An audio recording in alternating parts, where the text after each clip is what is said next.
I'm coming down the hill into the Derg Valley. This is an important route for pilgrims because squillions of years ago, 1500 years ago, St. Patrick came this way to Lough Derg, and he would have stopped right here on this bridge if the bridge had been built.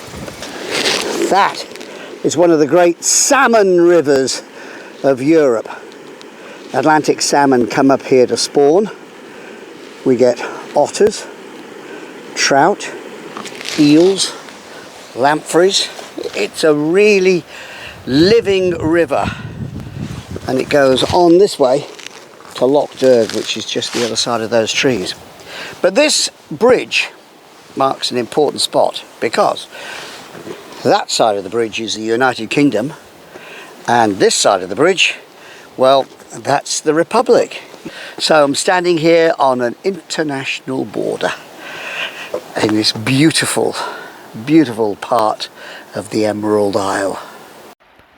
This is the Great Lough, Lough Derg, and at this point the river starts. The lough empties out into this river here, which cascades all the way down the valley to the sea. And it's said that when you arrive at Lough Derg, the first thing you have to do is to wash your feet in the water. Okay, let's give it a go then.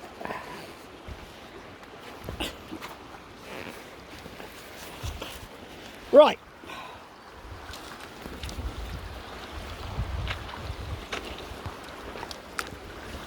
Yep. That is, as you would expect, a wee bit chilly.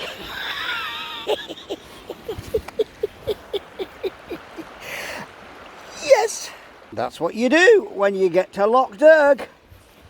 And I'll do the right thing. Pilgrim to me.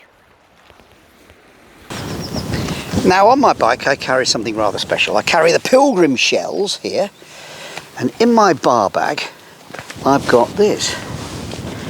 It's a wee bottle of Lough Derg holy water. This was given to me by a lady who lives on the border. Her house is in the UK and her garden's in the Republic, and she said, take this bottle of Lough Derg holy water to me and it'll keep you safe on your journey. And so I do. Thank you, Anne. Very special. There are lots of places of pilgrimage in Ireland. Strangford Lough, Downpatrick, Armagh, Knock, and then here, Lough Derg. And this is where St. Patrick came on his holidays. He walked here, of course. He didn't have a bike. They weren't invented 1500 years ago, and there was no public transport. So here he is. He lived on that island out there, and this is where he contemplated his mission, which was not just to rid Ireland of snakes. It was to speak up for the dispossessed, the disenfranchised, those who are on the poor side of society and always got a raw deal. St. Patrick was a person who looked out for those in need. And ever since that day, people have been coming to Lough Derg, especially on a St. Patrick pilgrimage.